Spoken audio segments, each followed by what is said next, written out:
हर पल आपके साथ। नमस्कार, हरपल न्यूज देख रहे हैं आप। मैं हूं आपके साथ नुपुर सक्सेना। स्वागत है आप सभी का प्राइम टाइम में। खबरों का रुख करेंगे, लेकिन इससे पहले नजर इस वक्त की हेडलाइंस पर। भारत मध्य एशिया शिखर बैठक, पीएम मोदी 27 जनवरी को करेंगे मेजबानी। कई देशों के नेता भी लेंगे भाग। यूपी विधानसभा चुनाव के लिए बीजेपी की स्टार प्रचारकों की लिस्ट जारी। अजय मिश्रा टेनी का नाम गायब। 30 नेता करेंगे चुनावी प्रचार। अमित पालेकर को आम आदमी पार्टी ने बनाया गोवा में सीएम चेहरा। अरविंद केजरीवाल का बड़ा ऐलान। केजरीवाल ने कहा कि अमित पालेकर के दिल में बसता है गोवा। बीजेपी में शामिल हुई मुलायम सिंह यादव की छोटी बहू अपर्णा यादव। शामिल होने के बाद पीएम मोदी को बताया आदर्श, पार्टी का किया धन्यवाद। रुक करते हैं अब खबरों का। प्रधानमंत्री नरेंद्र मोदी भारत मध्य एशियाई देशों की पहली शिखर बैठक की मेजबानी करेंगे। आपको बता दें कि विदेश मंत्रालय ये बैठक वर्चुअल तरीके से 27 जनवरी को करेगा।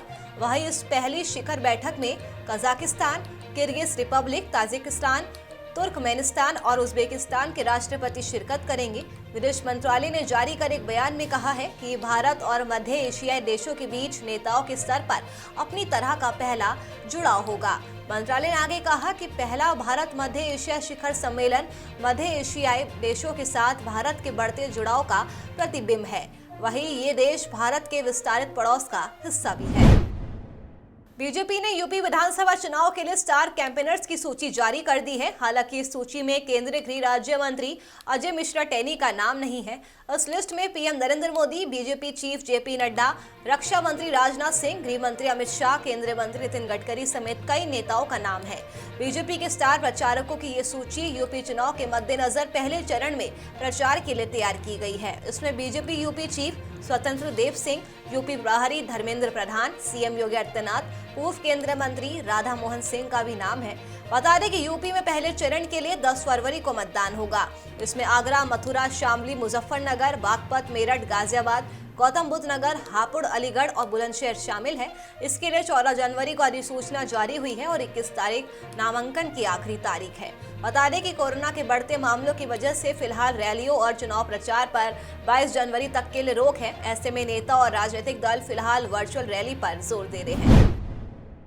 यूपी में बीजेपी, बीएसपी और सपा ने अपनी अपनी लिस्ट जारी करनी शुरू कर दी है। लिस्ट में नाम फाइनल होते ही कई उम्मीदवारों ने अपना पर्चा भी दाखिल करना शुरू कर दिया है। गाजियाबाद में विधानसभा की 5 सीटें हैं, जिनके उम्मीदवारों ने भी अपने नामांकन दाखिल करना शुरू कर दिए हैं। समाजवादी पार्टी उम्मीदवारों को उम्मीद है कि कोरोना के दौरान सरकारों की नाकामी और प्रदेश सचिव धर्मवीर दवासी से और कई वरिष्ठ सपा नेताओं को उम्मीद है कि जनता समाजवादी पार्टी की सरकार प्रदेश में बनवाने के लिए वोट देगी। मेरा नाम लक्ष्मण सिंह है और मैं जाटव समाज से हूँ और बीएसपी को जमीनी स्तर से और ऊपर तक उठाने वाले सबसे पहले हम ही लोग हैं। और जब सरकारें बनने के बावजूद भी जब उत्पीड़न हुआ, उनमें कोई चेंजिंग नहीं आया। और आपने तो लोकसभा में गठबंधन कर लिया समाजवादी से, और समाजवादी से गठबंधन करके 10 सीट भी जीत ली। उसके बाद में आपने गठबंधन तोड़ दिया। तो कहने का मतलब ये है, सारे लोग जो जाटव समाज के सब नाराज थे, भाई या तो गठबंधन करो मत, और करो तो मतलब निभाओ उसको।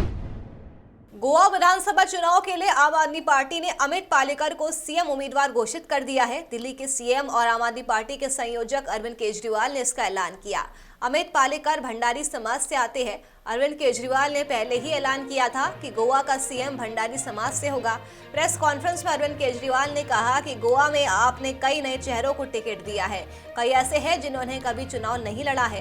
केजरीवाल ने कहा कि अमित पालेकर के दिल में गोवा बसता है। वे गोवा के सब लोगों का साथ लेकर चलेंगे, चाहे वे लोग किसी भी जाति या धर्म या वर्ग के हो। अमित पालेकर की तारीफ में कसीदे पढ़ते हुए केजरीवाल ने कहा कि अमित पालेकर ईमानदार है और उन्होंने अब तक गोवा के लिए काफी कुछ किया है। जब सीएम केजरीवाल से सवाल किया गया कि उन्होंने भंडारी समाज से ही सीएम फेस क्यों चुना, तो अपने जवाब में केजरीवाल ने कहा कि गोवा में सबसे बड़ा वर्ग भंडारी समाज का है, जिनके दिल में अन्याय की भावना है। बता दें कि गोवा में 30 से 40% तक भंडारी समाज के लोग हैं, लेकिन पिछले 60 साल में सिर्फ एक बार भंडारी समाज से सीएम बना है, वह भी सिर्फ 2.5 साल के लिए। समाजवादी पार्टी के संरक्षक मुलायम सिंह यादव की छोटी बहू अपर्णा यादव ने भारतीय जनता पार्टी ज्वाइन कर ली है। बीजेपी के प्रदेश अध्यक्ष स्वतंत्र देव सिंह ने उन्हें बीजेपी में शामिल कराया। इस मौके पर यूपी के डिप्टी सीएम केशव प्रसाद मौर्य भी मौजूद थे। अपर्णा यादव मुलायम सिंह की दूसरी पत्नी साधना गुप्ता के बेटे प्रतीक यादव की पत्नी है। अपर्णा यादव ने 2017 का विधानसभा चुनाव लखनऊ की कैंट सीट से लड़ा था। समाजवादी पार्टी की उम्मीदवार बीजेपी की प्रत्याशी रीता बहुगुणा जोशी से हार गई थी। हालांकि अपर्णा ने करीब 63,000 वोट हासिल किए थे। उधर रीता बहुगुणा जोशी के सांसद बनने के बाद ये सीट खाली हुई थी, जिस पर 2019 में उपचुनाव हुआ था, जिसमें बीजेपी ने ही जीत दर्ज की थी और सुरेश चंद्र तिवारी चौथी बार विधायक बने थे। सपा मुखिया अखिलेश यादव ने लखनऊ में एक प्रेस कॉन्फ्रेंस की, जिसमें उन्होंने समाजवादी पेंशन के दोबारा से शुरू होने की बात कही। अखिलेश ने कहा कि समाजवादी पेंशन को दोबारा से शुरू किया जाएगा। जो जरूरतमंद है उनको सालाना 18,000 रुपए दिए जाएंगे। महिलाओं पर चिंता जताते हुए अखिलेश ने कहा कि इस वक्त महिलाओं की हालत सबसे ज्यादा खराब है। वही जब अखिलेश से विधायकी के चुनाव लड़ने को लेकर सवाल किया गया कि वो कहां से चुनाव लड़ेंगे, तो उस पर अखिलेश यादव ने जवाब दिया कि मैं आजमगढ़ की जनता से पूछकर चुनाव लड़ूंगा। अखिलेश ने कहा कि आजमगढ़ की जनता से इसलिए इजाजत लेना चाहता हूं क्योंकि उन्होंने मुझे जिताया है। परिवार में टूट पर भी अखिलेश यादव ने कहा कि अपर्णा यादव को शुभकामना देता हूं। अखिलेश ने बताया कि अपर्णा यादव को बहुत मनाने की कोशिश की गई, लेकिन वो नहीं मानी। नेताजी यानी मुलायम यादव ने अपर्णा को बहुत मनाया। सबसे पहले तो मैं बधाई दूंगा और शुभकामनाएं, और साथ ही साथ हमें खुशी इस बात की है कि समाजवादी विचारधारा का विस्तार हो रहा है। समाजवादी विचारधारा का विस्तार जो हो रहा है, मुझे उम्मीद है कि हमारी विचारधारा वहां भी पहुंच करके और संविधान और लोकतंत्र को बचाने का काम है।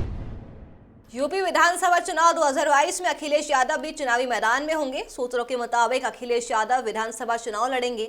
बता दें कि समाजवादी पार्टी के प्रमुख अखिलेश यादव अभी आजमगढ़ से सांसद है। अखिलेश अगर विधानसभा चुनाव लड़ेंगे तो वे किस सीट से उम्मीदवार होंगे, ये अभी तक साफ नहीं है। अखिलेश अगर विधानसभा चुनाव लड़ते हैं तो उन्हें लोकसभा की सदस्यता भी छोड़नी पड़ेगी। ऐसे कयास लगाए जा रहे हैं कि अखिलेश यादव आजमगढ़, कन्नौज से या फिर पूर्वांचल की किसी सीट से चुनाव लड़ सकते हैं। चुनावी रण में उतरने के सवाल पर अखिलेश ने अब तक यही कहा है कि अगर पार्टी तय करेगी तो वे चुनावी मैदान में जरूर उतरेंगे। कोरोना संकट में मनाही के बावजूद जनसभा करने के लिए सपा को चुनाव आयोग की तरफ से हिदायत देकर छोड़ दिया गया है। यह हिदायत चुनाव आयोग ने सपा को इसलिए दी है क्योंकि सपा ने वर्चुअल रैली के नाम पर जबरदस्त भीड़ वाला कार्यक्रम किया था, जिसके तहत चुनाव आयोग कोरोना गाइडलाइंस के नियमों को ना मानने पर उसने पहली गलती बताकर माफ कर दिया है और सपा को भविष्य में सावधान रहने और पाबंदियों का सख्ती से पालन करने की हिदायत दी गई है। बता दें कि लखनऊ में सपा ने वर्चुअल रैली के नाम पर कार्यक्रम किया था। इसी कार्यक्रम में स्वामी प्रसाद मौर्य और बीजेपी के बाकी विधायकों ने सपा ज्वाइन की थी। सपा दफ्तर में हुए इस कार्यक्रम में भारी संख्या में भीड़ पहुंची थी, जबकि चुनाव आयोग ने कोरोना संकट की वजह से चुनावी रैली और जनसभाओं पर रोक लगाई हुई है। सपा ने फ्री बिजली अभियान के तहत वोटरों की संख्या बढ़ाने का पासा फेंक दिया है। इस लुभावने वादे के दम पर पार्टी वोट बैंक को मजबूत करने के लिए ऑनलाइन रजिस्ट्रेशन करवाने लगी है। इसके लिए पार्टी का आईटी विभाग भी सक्रिय हो चुका है। पार्टी की कोशिश है कि सभी मतदाताओं को 300 यूनिट बिजली फ्री के चुनावी वायदे से लुभाया जा सके। चुनाव के मैनिफेस्टो में सभी दल लोक लुभावन योजनाओं से मतदाताओं को आकर्षित कर रहे हैं। ऐसी ही कोशिश कुछ समाजवादी पार्टी की तरफ से भी की गई है। सपा ने 300 यूनिट फ्री बिजली बांटने का कार्ड खेला है।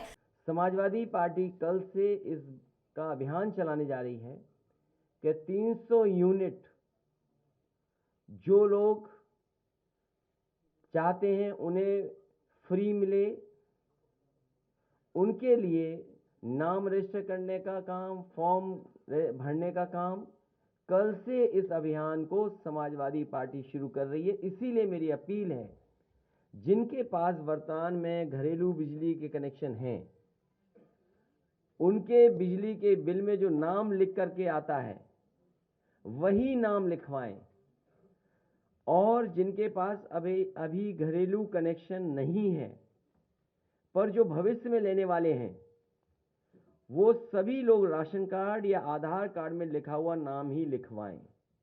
ये अभियान समाजवादी पार्टी का कल से शुरू होने जा रहा है। उत्तर प्रदेश विधानसभा चुनाव 2022 के करीब आते ही नेताओं का खेमा बदलने का सिलसिला लगातार जारी है। रोजाना किसी न किसी नेता की ओर से पाला बदलने की खबरें अब आम बात हो चुकी है। इसी कड़ी में कांग्रेस की पोस्टर गर्ल को लेकर भी बड़ी खबर सामने आ रही है। जानकारी के मुताबिक कांग्रेस से टिकट न मिलने से नाराज लड़की हूं लड़ सकती हूं campaign fame Priyanka Maurya BJP में शामिल हो सकती है। टिकट न मिलने से नाराज प्रियंका मौर्य ने कांग्रेस पर गंभीर आरोप लगाते हुए कहा था कि टिकट वितरण की प्रक्रिया में व्यापक पैमाने पर धांधली हुई है। बता दें कि प्रियंका गांधी वाड्रा ने उत्तर प्रदेश विधानसभा चुनाव को ध्यान में रखते हुए लड़की हूं लड़ सकती हूं अभियान की शुरुआत की थी। इस कैंपेन के लिए प्रियंका मौर्य कांग्रेस की पोस्टर गर्ल थी। हालांकि उन्हें कांग्रेस ने विधानसभा का टिकट नहीं दिया।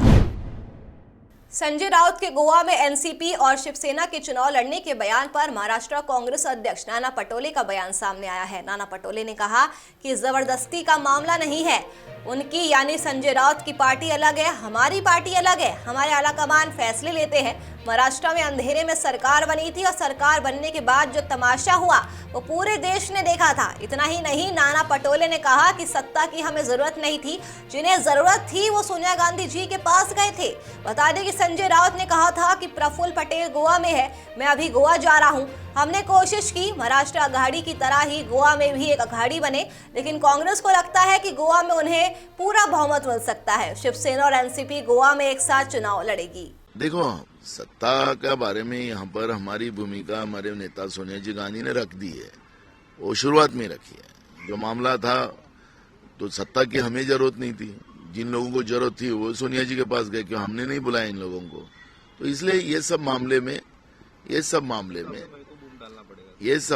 में हाईकमांड डिसीजन लेंगे और इसका परिणाम राज्य की राजनीति में नहीं होगा।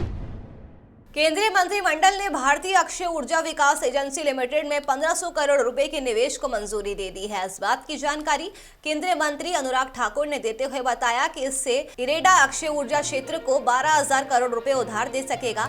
इसके अलावा कैबिनेट की बैठक में एक और फैसला लिया गया। कैबिनेट की बैठक में राष्ट्रीय सफाई कर्मचारी आयोग के कार्यकाल को बढ़ा दिया गया है। राष्ट्रीय सफाई कर्मचारी आयोग के कार्यकाल को 1 अप्रैल 2022 से लेकर अगले 3 सालों तक का बढ़ाने का फैसला लिया गया है। अब इसका कार्यकाल 31 मार्च 2025 तक कर दिया गया है। जो माननीय प्रधानमंत्री जी के बहुत दिल के करीब भी है कि सफाई कर्मचारियों के जीवन में सुधार हो, उसके लिए बार बार बहुत कदम मोदी जी की सरकार में उठाए भी गए। और इसी तरह से ही नेशनल कमीशन फॉर सफाई कर्मचारी ये बना था ताकि सफाई कर्मचारियों के किसी समूह के संबंध में कार्यक्रम अथवा स्कीमों को बनाने का सुझाव देना हो, सफाई कर्मचारियों द्वारा उठाई जा रही समस्याओं को हल किया जा सके और वे सम्मानपूर्वक जीवन यापन कर सकें, सफाई कर्मचारियों की कठिनाइयों को दूर करने के लिए लक्षित निर्णय दिशा निर्देश जारी करने का काम किया जा सके। इस आयोग की जो कार्यकाल है उसको 1 अप्रैल 2022 से बढ़ाकर अगले 3 साल तक के लिए बढ़ाने का निर्णय कर दिया गया है। 31 मार्च 2025 तक इसका कार्यकाल होगा। आईएनएस रणवीर पर हुए ब्लास्ट में 3 जवानों की मौत और 11 घायल होने के मामले में मुंबई की कुलाबा पुलिस ने एडीआर दर्ज की है। हालांकि मुंबई पुलिस के मुताबिक इस मामले की जांच नेवी ही करेगी। नेवी ने पहले ही बोर्ड ऑफ इंक्वायरी के आदेश दिए हैं। आपको बता दें कि आईएनएस रणवीर के एक आंतरिक कंपार्टमेंट में मंगलवार को विस्फोट हो गया था। इस धमाके में 3 नौसैनिकों की जान चली गई थी, वहीं 11 सैनिक घायल बताए जा रहे हैं। घटना के तुरंत बाद जहाज के चालक दल ने स्थिति को काबू में किया। घायलों को नौसेना के अस्पताल में उनका इलाज चल रहा है। घायल जवानों को कोलाबा नेवी नगर के INHS अश्विनी भेजा गया है। INS रणवीर भारतीय नौसेना का पोर्ट है। INS रणवीर नवंबर 2021 से पूर्वी नौसेना कमान से क्रॉस कोस्ट ऑपरेशनल तैनाती पर था और जल्द ही बेस पोर्ट पर लौटने वाला था। मामले की जांच के लिए बोर्ड ऑफ इंक्वायरी के आदेश दे दिए गए हैं। INS रणवीर में ये किस कारण से धमाका हुआ, इसे लेकर नौसेना की ओर से कोई जानकारी अभी तक नहीं दी गई है। धमाके की जांच के लिए भारतीय नौसेना ने कमेटी बैठा दी है जो इस बात की जांच करेगी कि धमाका आखिरकार कैसे हुआ। आपराधिक मामलों के जाने माने वकील श्रीकांत शिवड़े का लंबी बीमारी के बाद बुधवार को महाराष्ट्र के एक निजी अस्पताल में निधन हो गया। आपको बताते चले कि शिवड़े ने अभिनेता सलमान खान और शाइनी आहूजा से जुड़े हाई प्रोफाइल मुकदमों समेत 2G स्पेक्ट्रम मामले में 2 आरोपियों का प्रतिनिधित्व किया था। शीना बोरा हत्या मामले में पीटर मुखर्जी की ओर से वो पेश हुए थे। बता दें कि शिवड़े ब्लड कैंसर से जूझ रहे थे। कोरोना के चलते काफी समय से अंतर्राष्ट्रीय उड़ानें रद्द है। अब नागरिक उड्डयन मंत्रालय ने अंतर्राष्ट्रीय उड़ानों के सस्पेंशन को 28 फरवरी 2022 तक बढ़ाने का निर्णय लिया है। इसे लेकर एक नोटिफिकेशन भी जारी किया गया है, जिसमें लिखा गया है कि ये प्रतिबंध अंतर्राष्ट्रीय कार्गो ऑपरेशन पर लागू नहीं होगा।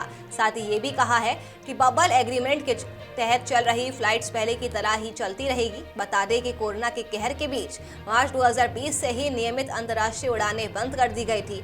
लॉकडाउन संबंधी प्रतिबंध में धीरे धीरे ढील देने के बाद जैसे जैसे कोरोना के मामले कम होते गए और टीकाकरण में रफ्तार आई, अन्य देशों के साथ एयर बबल व्यवस्था के साथ भारत फ्लाइट का संचालन कर रहा था।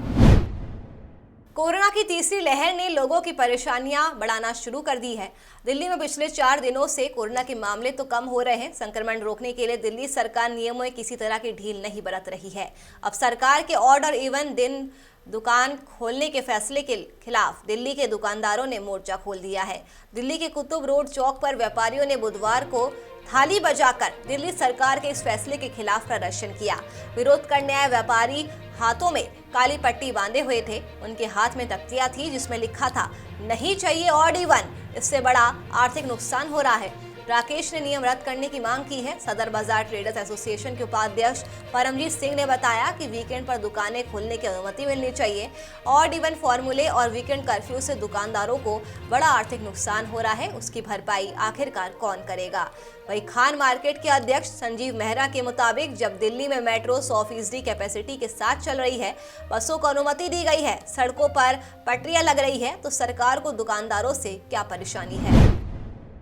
गुजरात राज्य में कोरोना के मामले बढ़ते जा रहे हैं। इस बीमारी को फैलने से रोकने के लिए सरकार की ओर से कड़े प्रतिबंध भी लगाए गए हैं, जिसमें 14 साल से कम उम्र के बच्चों को 31 जनवरी तक स्कूल नहीं बुलाने की हिदायत दी गई है। हालांकि कुछ स्कूल सरकार के निर्देशों का पालन नहीं कर रहे हैं। भरूच के शेरपुरा रोड पर ब्राइट एंजल स्कूल में बच्चों को पढ़ाई के लिए बुलाए जाने के नज़ारे देखे गए। स्कूल में बच्चों के लिए मास्क का भी मेंटेनेंस नहीं किया गया। सामाजिक दूरी का भी उल्लंघन करते हुए देखा गया। जिले में प्रतिदिन औसतन 200 से ज्यादा मामले सामने आने के साथ ही बच्चों को बुलाने वाले शिक्षकों और बच्चों को स्कूल भेजने वाले अभिभावकों दोनों की लापरवाही देखने को मिल रही है। गुजरात से राकेश गोसाई की रिपोर्ट। अयोध्या के एसएसपी शैलेश पांडे ने अपने कार्यालय में गायब हुए मोबाइल सेट को उनके मालिकों को सौंप दिया। मोबाइल मिलने से लोगों के चेहरे खिल उठे। दरअसल 60 लोग एसएसपी के कार्यालय में पहुंचे। इन लोगों ने शिकायत दी थी कि अलग अलग जगहों से अलग अलग कंपनियों के मोबाइल गायब हो गए हैं। सबसे ज्यादा गायब हुए मोबाइल फोन अयोध्या आए श्रद्धालु के थे। श्रद्धालु अयोध्या दर्शन करने के लिए आते हैं और उनकी जेब से मोबाइल चोरी हो जाते हैं या फिर गिर जाते हैं। जब लोगों के फोन बरामद किए गए तब सभी लोगों को एसएसपी कार्यालय बुलाया गया और उनके मोबाइल सेट वापस किए गए। बता दें कि इन गायब हुए फोन की कीमत करीब 10 लाख रुपए तक बताई जा रही है। जनपद की स्वास्थ्य और सर्विलांस टीम ने सराहनीय कार्य करते हुए विगत कुछ महीनों में जो गुमशुदा मोबाइल थे जिनकी सूचना लोगों ने दी थी, उनके बरामदगी के लिए अभियान चलाया गया और उसमें कुल 60 मोबाइल फ़ोन, मैं बताना चाहूँगा सभी इसमें स्मार्टफोन्स थे, 60 स्मार्टफोन इसमें बरामद किए गए और उनकी अनुमान्य लागत जो है कीमत लगभग 10 लाख रुपए बताई जा रही है। आज उन सभी मोबाइल फ़ोनों को संबंधित उसके जो ओनर्स हैं उनको आज प्रदान किया गया। इस तरह ये सराहनीय कार्य। भारत की टेनिस सुपरस्टार सानिया मिर्जा ने खेल से संन्यास लेने का ऐलान कर दिया है। ऑस्ट्रेलियन ओपन खेलने पहुंची सानिया मिर्जा का कहना है कि ये उनका आखिरी सीजन होगा, यानी साल 2022 में सानिया मिर्जा आखिरी बार टेनिस कोर्ट में दिखाई देगी। ऑस्ट्रेलियन ओपन के मुकाबले में बुधवार को ही सानिया मिर्जा को हार का सामना करना पड़ा था, जिसके बाद उन्होंने ये बयान दिया है। सानिया मिर्जा ने कहा कि उनका आखिरी सीजन होगा। वे हफ्ते दर हफ्ते आगे की तैयारी कर रही है, लेकिन ये पक्का नहीं है कि वह पूरा सीजन खेल भी पाएगी या नहीं। मुकाबले के बाद सानिया मिर्जा ने कहा कि मुझे लगता है कि मैं बेहतर खेल सकती हूँ, लेकिन अब शरीर उस तरह से साथ नहीं दे पाता है। ये सबसे बड़ा सेटबैक है। चलिए फिलहाल के लिए प्राइम टाइम में मेरे साथ बस इतना ही। देश और दुनिया की तमाम खबरों के लिए आप देखते रहिए हरपल न्यूज़। नमस्कार।